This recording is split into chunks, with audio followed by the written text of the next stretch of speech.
Hello everyone, and welcome back to Hogwarts Mystery. In the last one, we chased a gnome, stupefied it, and now it's gonna be an ornament on a tree. I'm not sure how I feel about that. I really am not.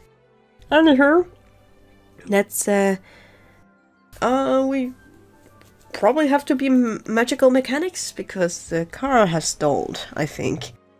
So we will have to go and inspect the car. Oh, Hagrid is going to help us with that. That would be nice.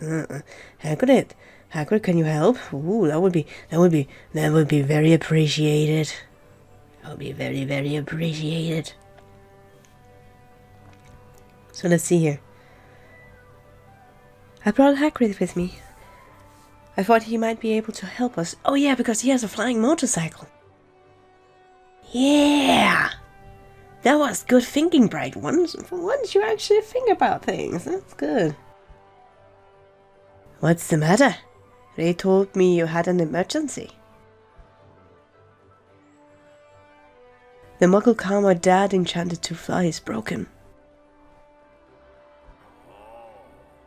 So that's what that thing is. Is Arthur here? Oh no. I flew it here to bring Bill and Ray home for Christmas. It worked fine on the way here, but when I came back to put the gnome away, it started, and get it started, it wouldn't run. Oh, that's why I asked you to come, Hagrid. You mentioned you had a flying motorbike you were working on, so I figured you had some experience. I'm no Muggle expert, but how much different can a flying car be? The motorbike belongs to an old friend of mine, actually. But I reckon I have tinkered with it a bit. Will you help us? If we don't get it fixed soon, we will miss Christmas. And there will sure be trouble. Yeah, duh, you stole a car. You made a magical Grand Theft Auto, Charlie. Oh, Charlie. You stole a car, Charlie. Oh man, that's such an old meme. Oh, I feel old now. Okay. Candy Mountain, Charlie. I hope Dad hasn't picked out a Christmas tree already without me.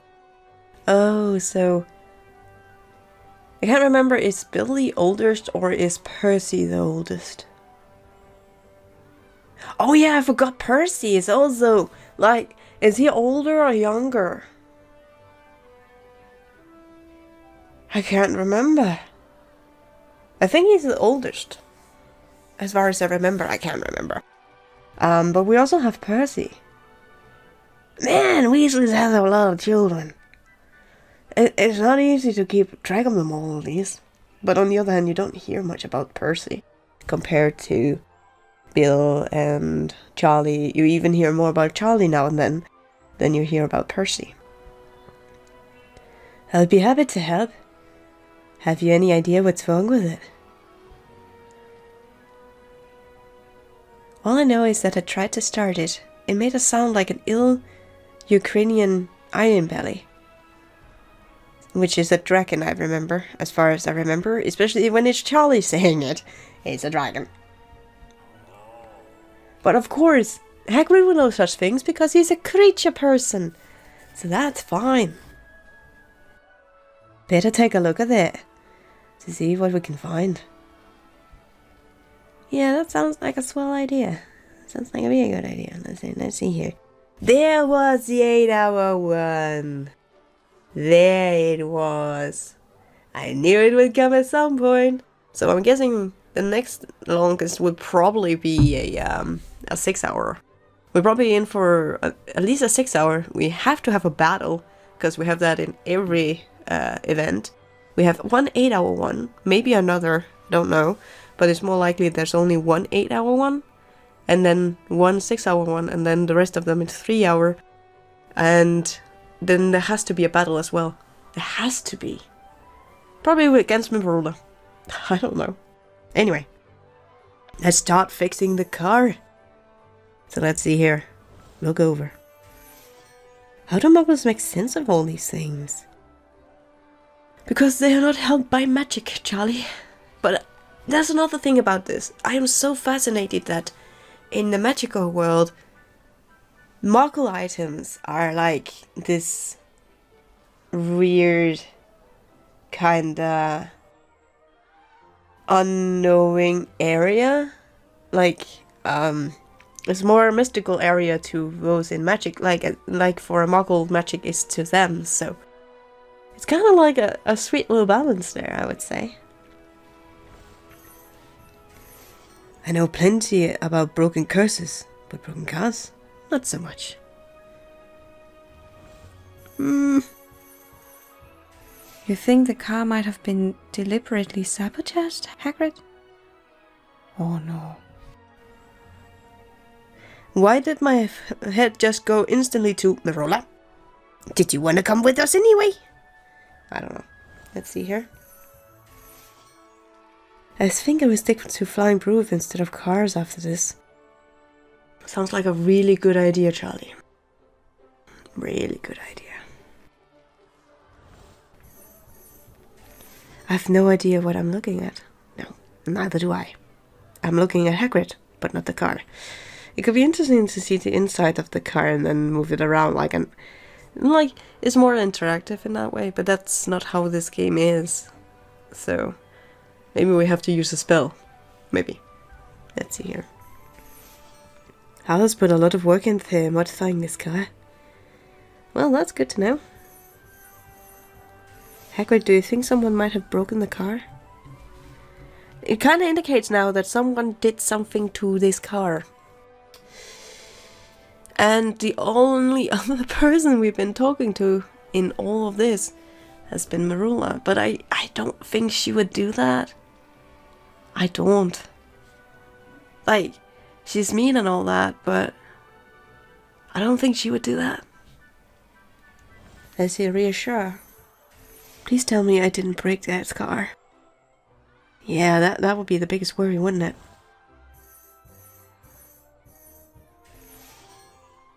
There's the missing part there. Looks like it's been removed. Oh man. Marilla, please don't be like... But who else?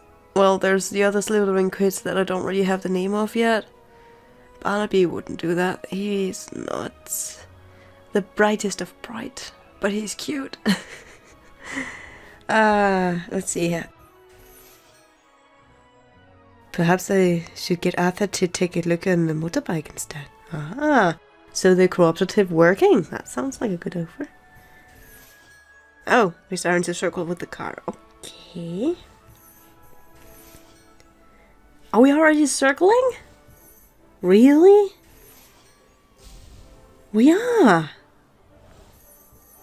Really? Really? That could have been a 1 hour one. Where with the 1 hour ones I don't get all the dialogues. But here, I get them all within like a quick pick and mix. Oh man. Well, then we're just gonna find the biggest ones and then use those. Because, really?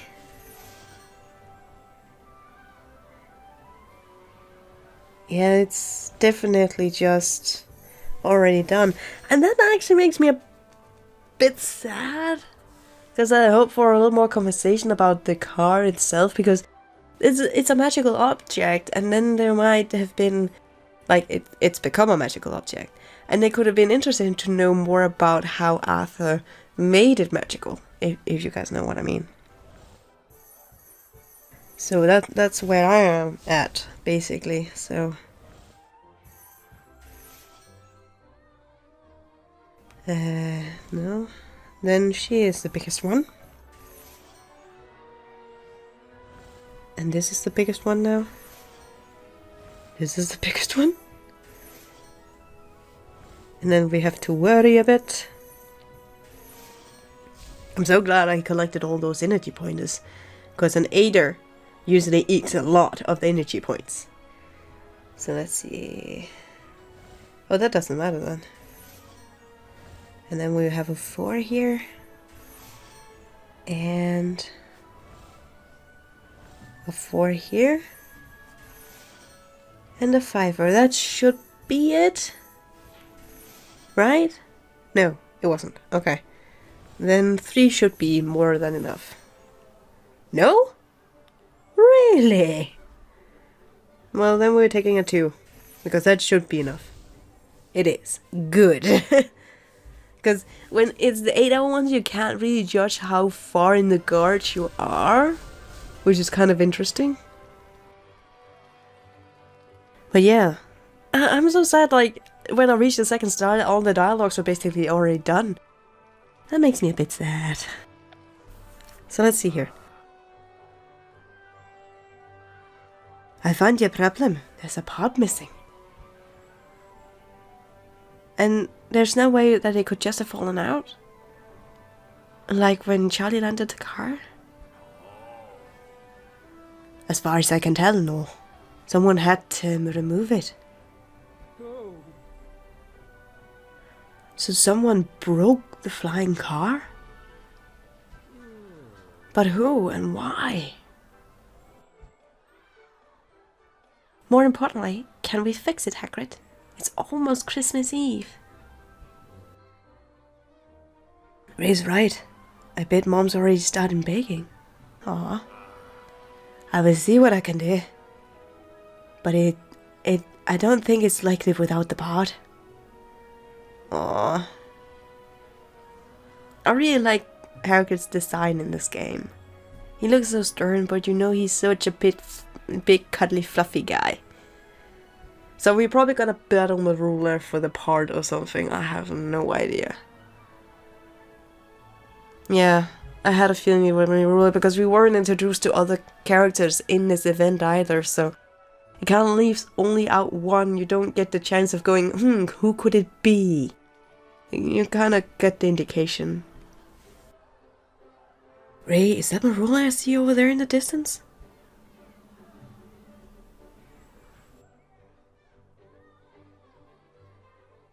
Yes, I think it is. Do you think she sees the car? It's pretty hard to miss, I wager. What's she doing over there alone in the cold? Is it possible that Meru is the one who took the car apart and she's come to see our reaction? Bill doesn't think very highly of her. Where I'm kind of like, well, she can be a bit of a nuisance, but she isn't the worst. She isn't the worst. I'm not going to protect her for what she does, but we do know a lot of her backstory. We actually know more about Metalreita than we know about ourselves.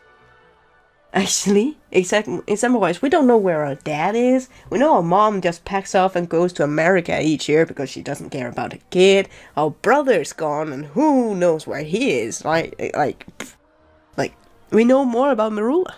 We know more about the other characters. Think about it. First she helps you with your snow spell, and it turns into a blizzard. I don't think that's her fault, though. 'Cause how would she know? Seriously, how would she? And then she just happens to show up right when we discover the car's broken. And look! She caught that we noticed her and ran off. Oh! Oh, wellsies! Wait. You mean you caused the blizzard and shut down the train? It wasn't natural? That would explain why the storm acted so oddly. Yeah, I cast an amplified snowmaking spell to give your family a Christmas Eve with snowfall as a special gift. Aww. But instead of increasing the spell's distance, I increased the volume and it started a blizzard. Bill has a theory that Metalreita influenced why the spell went so wrong. You're saying that Metalreita has been outspokenly negative about Christmas. yeah, you can be outspoken about Christmas and still care about people. Like, example me, I'm not a big Christmas person. And I know that's maybe a taboo to say, but I'm not a Christmas person. But I can enjoy Christmas through others. Like, I do like to spend my time with people. So for me, Christmas Eve is a day where I sit with my family and eat. And we talk about this and that and how we are feeling and how everything is just going. That's Christmas to me. I don't need all the material stuff. I don't need all the festive colors and stuff. So I'm a little Scroogey, but I can still enjoy Christmas for others. Like, I mean, really. And she seems to pop out whenever something gets in our way of getting to the borough for Christmas. Yeah, but it just seems so obvious. For me, it's just like, it's too obvious. Are there gremlins in this game, by the way? Because it could be like a gremlin, like mythology-wise. It could be. I have to admit, all of that is combined is quite hard to dismiss as mere coincidences. What about you, Ray? Don't you think Marula is a bit suspicious? No. Like, okay, I can be wrong about this, but I don't think Marula is the person. She just wanted you to see failing the Christmas spell, and she was happy about that.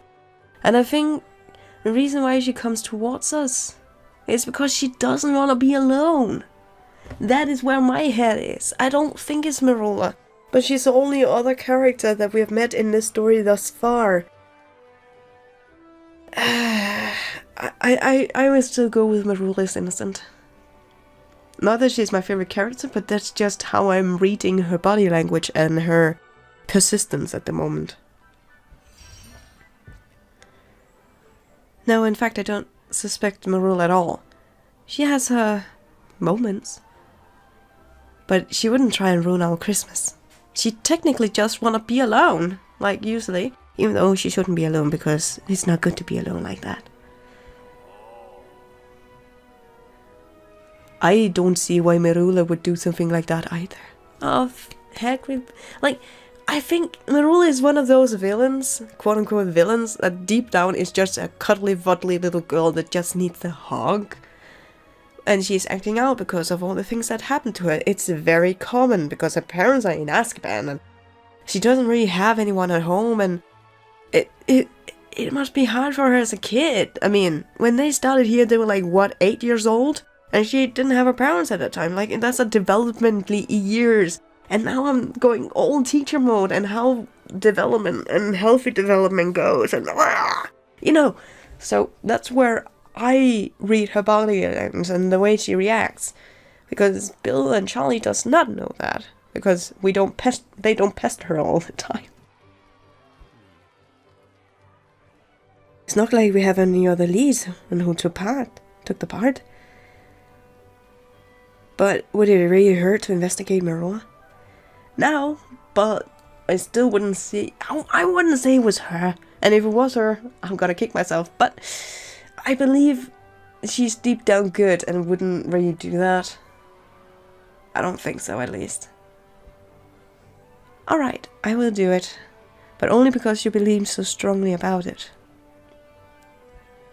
Bill and Charlie, why don't you stay here and see if you can help Hagrid fix the car without the part? Well, if they took the engine...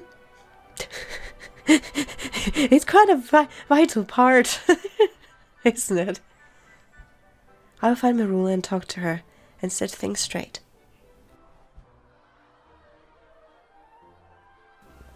And I'm also... oh, wait, what?